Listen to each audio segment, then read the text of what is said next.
Hello civil engineers, welcome to the most favorite YouTube channel of civil engineers, the Civil Guruji Training Institute of Civil Engineers। तो आज की इस video में हम बात करने वाले हैं मॉइस्चर कंटेंट के बारे में और इस मॉइस्चर कंटेंट को हम निकालेंगे ओवन ड्राइंग मेथड से। तो सबसे पहले बात करते हैं कि मॉइस्चर कंटेंट है क्या। तो moisture content is a defined as the ratio of the weight of water to the dry weight of solid particle in a given soil मास।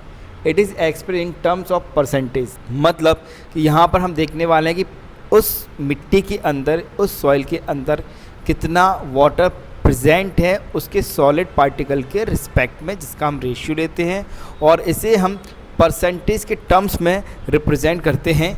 आगे बढ़ते हैं इसमें। Why need to be find water content. सबसे पहला question यही है कि हमें वाटर कंटेंट क्यों निकालना है। तो इसके एक रीज़न नहीं है, इसके कई सारे रीज़न हैं। और पहला रीज़न है हमारे पास फाउंडेशन स्टेबिलिटी, यानी अगर हमें अपने फाउंडेशन की स्टेबिलिटी चाहिए तो हमें सॉइल का मॉइस्चर कंटेंट निकालना ही होगा।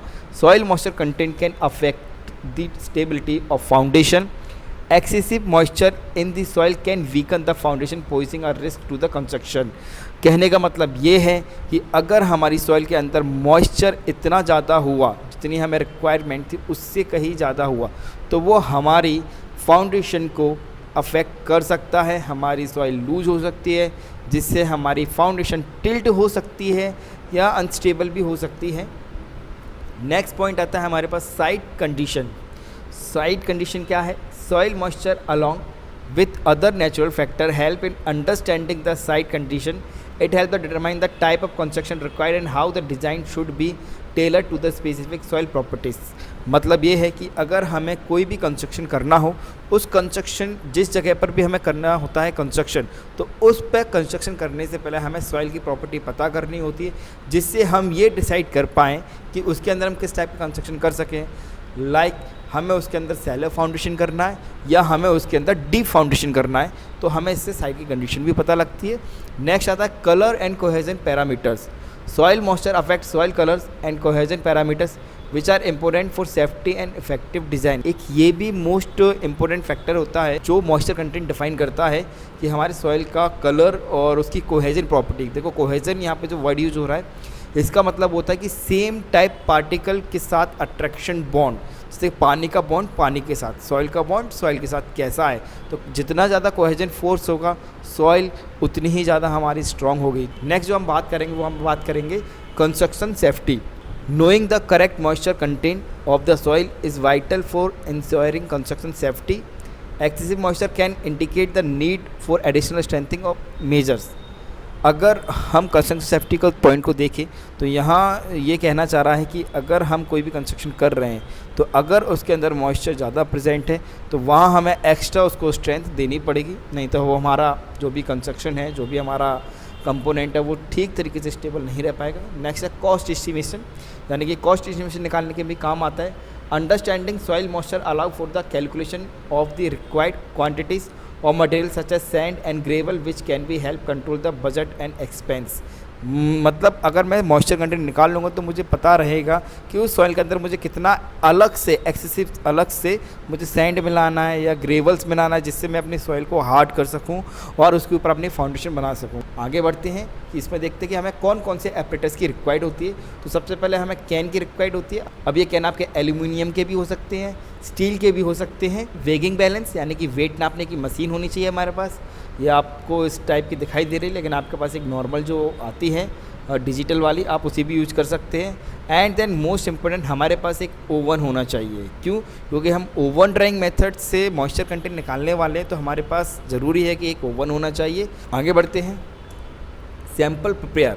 सैम्पल कैसे प्रिपेयर करना है? The quantity of specimen taken would depend upon the gradation and the maximum size of the particle, यानी कि जो भी आप क्वांटिटी लेंगे वो उनके साइज पर डिपेंड करती है। जैसे कि 425 माइक्रोन में हम 25 ग्राम सैंपल लेते हैं, 2 mm में हम 50 ग्राम, 4.75 mm में 200 ग्राम, 10 mm में 300 ग्राम, 20 mm का हो पार्टिकल साइज हो तो 500 ग्राम, 40 mm का पार्टिकल साइज हो तो 1000 ग्राम हम लेने वाले हैं यहाँ पर। नेक्स्ट अगर हम बात करें प्रोसीजर, तो अब बात आते हैं हम इसे कैसे परफॉर्म करें। तो सबसे पहले हमें क्या करना है यहाँ पर, in first step clean and dry the containers and weigh them and note down the mass of each container. M1 also note down the number of each container along with the its weight. Simply हम जो भी container use कर रहे हैं सबसे पहले हम container को साफ़ कर उनका वेट ले लेंगे और ध्यान रहे कि जो हमारे कंटेनर वो बिल्कुल ड्राई होनी चाहिए, उनके अंदर मॉइस्चर बिल्कुल भी प्रेजेंट नहीं होना चाहिए। तो जब उनका वेट कर लेंगे उसको हम नाम देंगे M1 और साथ ही साथ हम उन कंटेनर का नंबर भी याद रख लेंगे। ऐसा क्यों बोल रहा हूँ मैं, क्योंकि क्या होता है जो हम कंटेनर के अंदर सॉइल भरेंगे तो उसका कैप हटा के भरते हैं और जब हम उसको लगाएंगे तो हो सकता है हमसे उसका कैप नंबर और कंटेनर नंबर हमसे मिस हो जाए। तो हमें उसके कैप पर भी नंबर होना चाहिए, कंटेनर पर भी सेम नंबर होना चाहिए और हमने किस में कितना सैंपल या कितना वेट लिया है, क्योंकि हम एक ही कंटेनर से अपना मॉइस्चर कंटेंट नहीं निकालते हैं। उसके लिए हमें मिनिमम 3 कंटेनर लेंगे हम, जिससे हम एक एवरेज मॉइस्चर कंटेंट निकालेंगे। तो हमें हर कंटेनर का नंबर और उसके कैप पर भी नंबर होना चाहिए, जिससे हम जब उसके अंदर सॉइल फिल करें तो उसका वेट नोट करेंगे तो इससे हमें डिफाइन हो जाएगा कि हमने इस कंटेनर के अंदर इतना सॉइल और इस कंटेनर के अंदर इतना सॉइल फिल किया था। Next, fill the containers with the required quantity of soil sample and weigh the each container and note down its mass too. अब हम क्या करेंगे, जो हमने खाली कंटेनर्स लिए थे जिनका हमने वेट कर लिया था, अब उन कंटेनर्स को लेंगे और उसके अंदर सॉइल सैंपल को भरेंगे। जितना भी हमें भरना हो हम उसका उतने अंदर भर सकते हैं। Place the container in hot air oven, arrange temperature to 110 ±5 degree Celsius and allow them dry for 24 hours। यानी इस टेस्ट को परफॉर्म करने के लिए हमने कम से कम 24 से 25 घंटे लगते हैं। 105 डिग्री सेल्सियस से 110 डिग्री सेल्सियस के आसपास टेम्परेचर रखकर उसे 24 घंटे के लिए हमें वहाँ उसके अंदर छोड़ना होता है।